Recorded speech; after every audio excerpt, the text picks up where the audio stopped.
Hello and welcome to another edition of Chiodini's Kitchen, video game recipes made real. Now, this week's episode is something of a celebration of sorts. I'll explain exactly why in a minute. In fact, you can probably guess why, because we're making a winner chicken dinner from PlayerUnknown's Battlegrounds. No. He's dead. Not dead. He's now not. he's dead. This is our best my start God. yet, lads. You're doing so well. So if you didn't already know, PlayerUnknown's Battlegrounds puts you on an island with 99 other people and a bunch of weapons, forcing you to fight to the death in an ever-decreasing combat zone. If you win, the game rewards you with the catchy slogan, winner chicken dinner. Oh God, help. Coming. Oh, he's downed. I downed him. Okay, I'm reviving you. Stay there. Okay, right, that's like the jar thing. I did all the hard work there. Oh, I'm being punched. Chris, that's Johnny! You killed Chris! Why? Now this week, Aoife, Chris, Ian and I teamed up to stream some Battlegrounds on our YouTube channel, and against all the odds, especially the odds of us just killing one another, we managed to win. Yes! What the fuck? Yeah! And no sooner did we win than one of our regular viewers, Bethany, had the brilliant suggestion we make a winner chicken dinner in order to celebrate, and that is exactly what I'm going to do. So for this recipe you will need 1 chicken, 1 lemon, 4 cloves of garlic, some potatoes, how many of course depends on how many people you're cooking for, 1 chicken stock cube, 1 tablespoon of plain flour, 1 courgette, which American viewers will know as a zucchini, and 1 leek. Do Americans have a different name for leeks? I genuinely don't know. Regular viewers will also be delighted to hear that I finally have some measuring spoons, all thanks to the incredible generosity of user Funkstar, who, unbeknownst to me, sent these into the Eurogamer office. So Funkstar, thank you so very much. You've saved us all from a lifetime of arguments about incorrect spoon measurements. Honestly can't thank you enough. Anyway, that's the preamble all sorted, so step 1 is to preheat our oven and start prepping the chicken. So we are going to be roasting our chicken in the time-honoured traditional manner of with a lemon up its butt. We've got a lemon here, we're just going to cut that in half, and then this is where our cloves of garlic come in. We've got 4 cloves of garlic, come on, got 4 very stubborn cloves of garlic, there we go. And we're just going to peel those by squashing them a bit with the flat of our blade,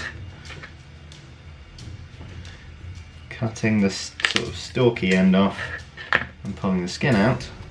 There we go.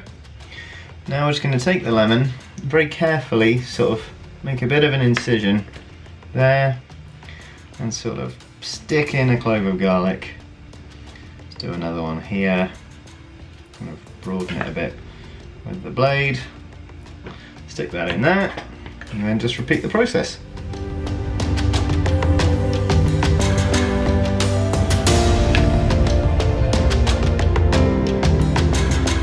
Here we go. Now turning our attention to the chicken itself, we have got a medium-sized chicken just here, and what we're going to do is we're going to undo the string on the legs so we can get at the cavity, commonly known as the bum. We're going to get a salt shaker and just pour a bit of salt, not too much, down there into the cavity, and then sprinkle some over the skin of the chicken itself. This salt will help crisp it up. And then we just get our 2 half lemons and just shove them up the chicken's bum. That's 1. Come on. That's 2. Close that skin up. Get that string. And seal it back up.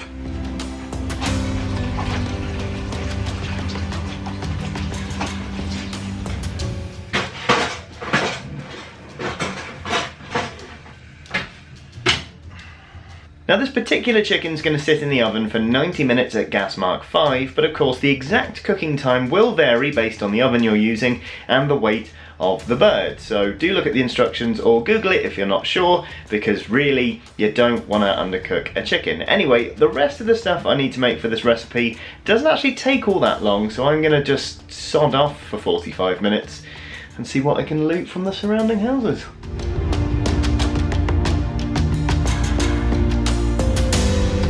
Didn't find much, I'm afraid, just this charcoal jumper, but never mind. The chicken is roasting quite nicely, so we're going to turn our attention to the other bits. Now, ordinarily, I would roast potatoes for a chicken dinner like this, but to be honest, the weather's kind of grim and wet and a bit cold, and I'm really just craving some mash. So I'm going to make some mashed potatoes by cutting up some potatoes, first of all, and then putting them on to boil. Ordinarily, people will peel their potatoes for mash. Just want to say up front, I don't really mind the skins. They're also quite good for you, and basically when I was a teenager, I used to be a kitchen porter at a pub, and I had to start every single shift by peeling like 2 buckets of potatoes, and they were always in freezing cold water, and I hated it. So ever since then, basically, I've had an aversion to peeling potatoes, so I have chunky mash.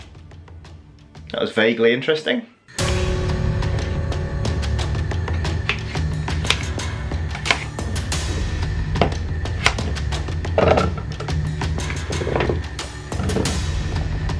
Just about overfilled that, but never mind. That's going on the stove, along with some boiled water.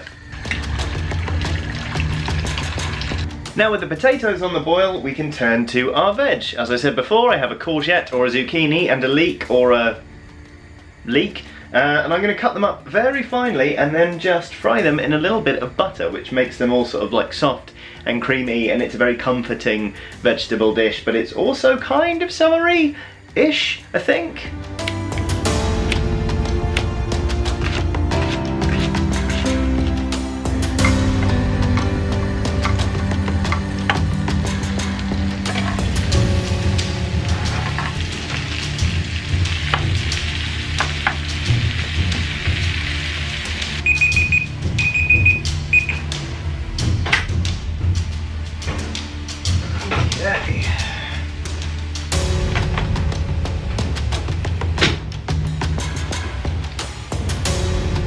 Right, so as you can see here, our chicken has just come out of the oven and it's looking pretty damn good, even though the lemon's trying to escape its butt.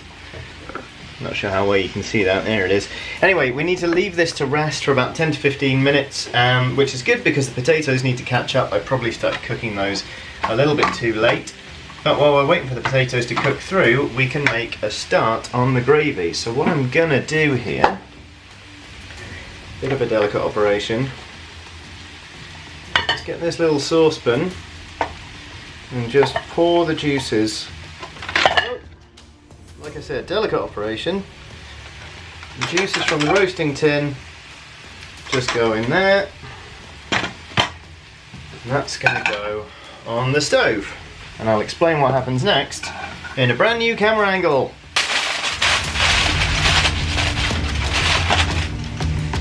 Right.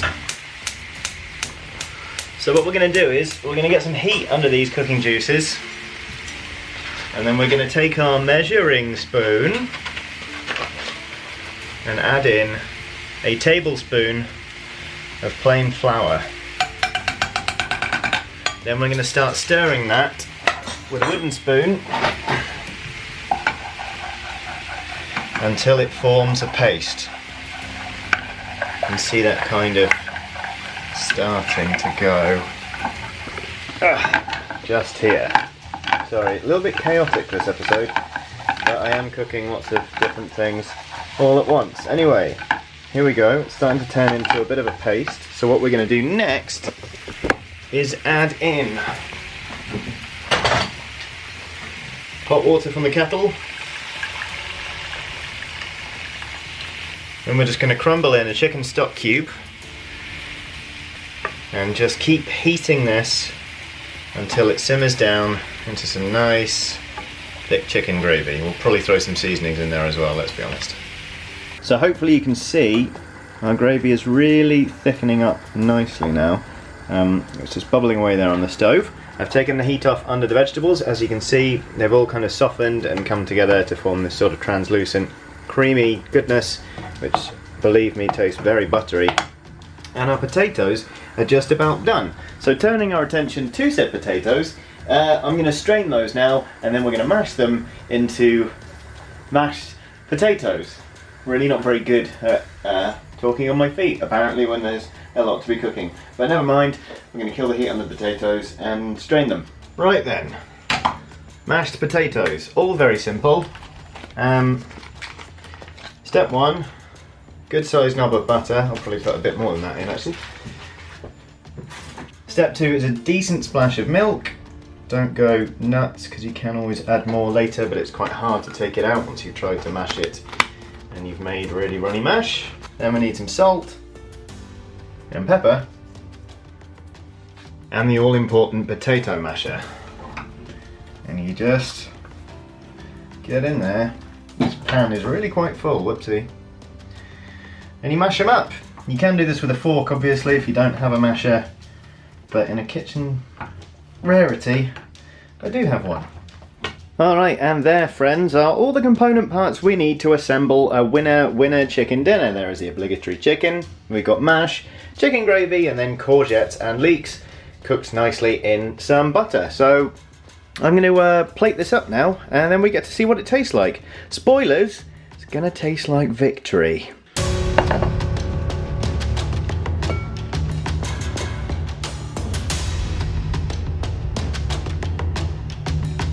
And there she blows, winner chicken dinner, for which so many fought and died.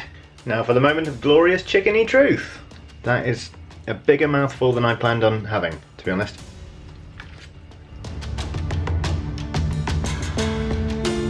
I mean, it just tastes like a roast chicken, really, doesn't it? It tastes like a delicious roast chicken with lemon and garlic elements, supported by 2 vehicles for personal butter delivery. There's nothing wrong with that at all whatsoever. You might almost say that this was a really self-indulgent episode. So thanks very much for joining me on this edition of Chiodini's Kitchen. Please do keep those recipe suggestions coming in, especially if they are A, delicious, and B, glorify our fluke achievements. That was really lovely. Thank you again, Bethany, for an excellent suggestion. Hopefully you enjoyed this video. If you did, there are plenty more from Eurogamer, including an archive of the stream in which we won a winner chicken dinner. So do watch that or any other video. Like and subscribe if you feel like it, but if not, either way, there's no pressure. Thanks for watching. Have a lovely day.